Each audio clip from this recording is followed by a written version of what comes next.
Thank you, Mark. Tonight, President Trump abruptly launching a new trade war with Canada, declaring all trade negotiations with Canada are hereby terminated. Tariffs.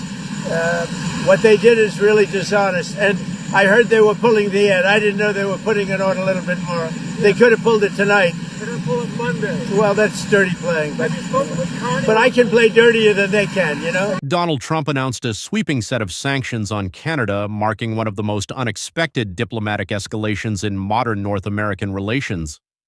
The decision came after months of trade tensions and accusations. Is how we build here at home, and that's the focus of Budget 2025, generational investment here in Canada. And what we can also control, or at least heavily influence, is developing new partnerships and opportunities, including with the economic giants. That Canadian energy and technology policies unfairly targeted American companies.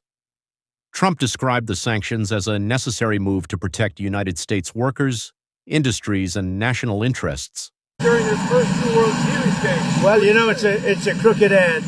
I heard he's airing it. Canada, that's why I pulled everything. With Canada, they did a crooked ad. They know it was Ronald Reagan loved. Specific transactions, specific sectors, steel, aluminum, and energy, and a lot of progress has been made. And we stand ready to pick up on that progress and build on that progress when the Americans. He said Canada had benefited from decades of what he called one-sided trade arrangements that placed American farmers and manufacturers at a disadvantage. The sanctions included restrictions on Canadian oil imports, technology exports, and steel shipments into the United States. They also froze financial transactions for several major Canadian corporations accused by Washington. Are ready to have those discussions because it will be for the benefit of workers in the United States, workers in Canada, and families in both of our countries.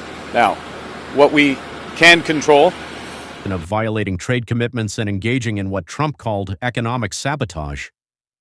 The president emphasized that his administration had attempted to negotiate in good faith with Ottawa, but claimed that Canadian Prime Minister Justin Trudeau refused to make the compromises needed to ensure fair competition. The move shocked global markets and immediately drew criticism from American allies in Europe and Asia. Many expressed concern that the sanctions could destabilize economic relations across the Western Hemisphere.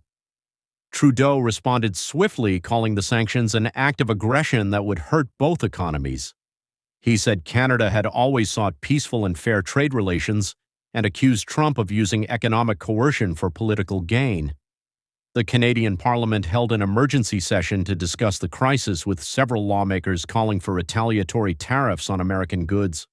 Despite mounting backlash, Trump defended his decision at a press conference held at the White House. He claimed the sanctions were already producing positive effects for American businesses. He said manufacturers in Michigan, Pennsylvania, and Ohio were seeing renewed demand and predicted that the sanctions would lead to new investment inside the United States. He argued that other countries would think twice before taking advantage of American trade policies. Trump also suggested that Canada could have the sanctions lifted if it agreed to a new bilateral trade deal that favored American exports. Economists warned that the move could lead to a serious decline in cross-border investment and could push up prices for goods in both countries. The United States and Canada share one of the largest trading relationships in the world, and many experts feared that disrupting it could cause ripple effects across the continent. Trucking, agriculture, and automotive industries were seen as the most vulnerable sectors. Analysts also pointed out that Canada supplies significant amounts of